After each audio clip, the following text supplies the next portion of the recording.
Hello everybody. So today we will talk about a website security and its importance.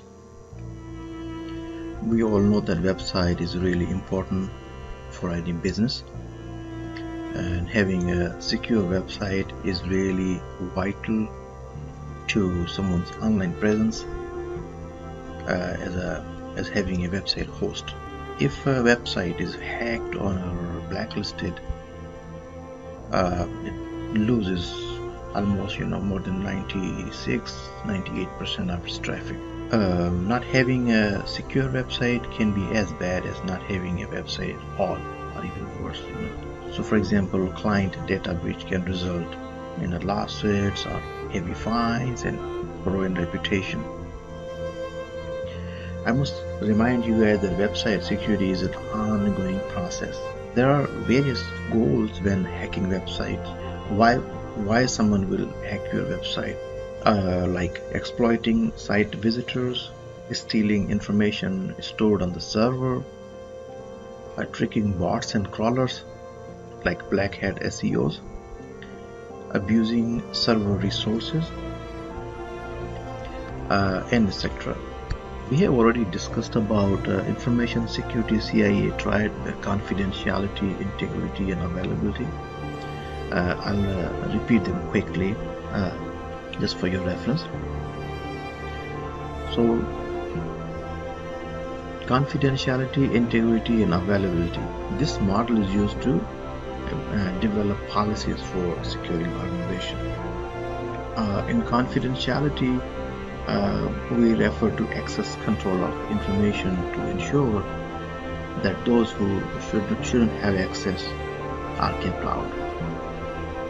And that can be done with passwords, usernames, and other access control components. And the integrity that ensures that information end user receives is accurate and unaltered by anyone other than the site owner. This is often done with encryption, such as a secure socket layer SSL certificates, which ensure the data is in transit is encrypted. And the availability that rounds out the tried and ensure information can be accessed and when needed. So there are some common website security vulnerabilities and threats are like SQL injection that are done by injecting malicious code in a vulnerable SQL query. They rely on an attacker adding a specially crafted request within the message sent by the website to the database. And second will be cross-site scripting, which we say XSS. This kind of attack consists of injecting malicious client-side script into a website and using the website as a propagation method. The danger behind XSS is that it allows an attacker to inject content into a website and modify how it's displayed, forcing a victim browser to execute the code provided by the attacker when loading the page. And number third would be brute force attack. With this attack, they gain the access of website's admin area, a control panel. This process is very simple. The attacker basically programs a script to try multiple combination of username and password until it finds on one that works. Once the access is granted, attacker can launch a variety of malicious activities, from spam campaign to coin miners and credit card stealers. And then we have a website malware infection attacks, which they use to gain unauthorized access to a website. They can attacker can inject SEO spam on the page, or drop a backdoor to maintain access, or collect the visitor information or the credit card data. They can run exploits on the server to escalate the access level. They can launch attack against other sites. And then we have a DOS attack or DDoS attack, denial of service. or distributed denial of service attack. It's a non-intrusive internet attack. It's meant to take down the target website or slow it down by flooding a traffic server or application with the fake traffic. With the DDoS traffic attack will be the threats that website owner must familiarize themselves with, when there is critical piece of security landscape. When DDoS attack targets a vulnerable resource-intensive endpoint, even a tiny amount of traffic is enough for attack to be successful. So the websites we use mainly for the online business or e-commerce. Okay, the banks and financial institution, they use kind of compliance which is called Payment Card Industry Data Security Standard, PCI DSS, which outlines requirement for website owners with online stores. These requirements help to ensure that you are properly securing the cardholder data as you collect as an online store. And for e-commerce websites, it's critical to do everything in your power to ensure that cardholder data passes from a browser to a web server by being properly encrypted via HTTPS. It should also be stored on the server securely and similarly encrypted when transmitted to any third-party payment processing service. Hackers may try to steal or intercept cardholder data at any time, whether the data is at the rest or in transit. You can design or develop a website security framework to avoid this kind of risk. NIST, National Institute of Standards and Technology for the US, they also have come up with a cybersecurity framework which forms the basis of our website security principles. In that framework, they have discussed 5 functions: identify, protect, detect, respond, and recover.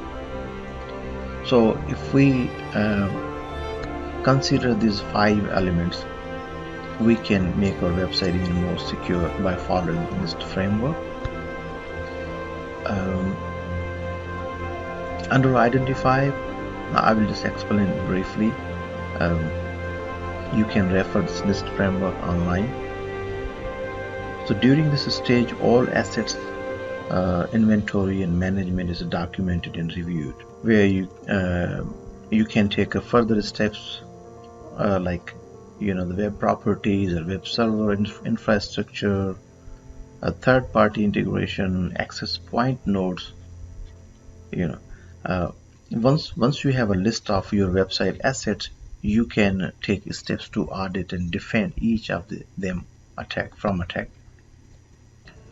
You can protect them. There are many reasons why we should be protecting them. We can use different protective technologies and layer of defense. Sometimes these measures satisfy compliance requirements such as PCI, or make it easy to virtually patch or make it tough or hard environment that are vulnerable to attack. Detect. How do you detect it? By continuous monitoring. That's the basic concept, which refers that we need to implement tools to monitor our website and alert any issues. For monitoring, it should be in place to verify the security state of DNS records, SSL certificates, web server configuration, application updates, or user access or file integrity. You can also use the security scanners and tools like SiteCheck to scan for indicators of compromise or vulnerabilities. And the response. A proper incident response plan includes selecting an incident response team, reporting of incident to review findings, and mitigating the events. So during the remediation process, we never know beforehand what malware we are going to find. So some issues can spread quickly and infect other websites in shared server environment. We call them cross contamination.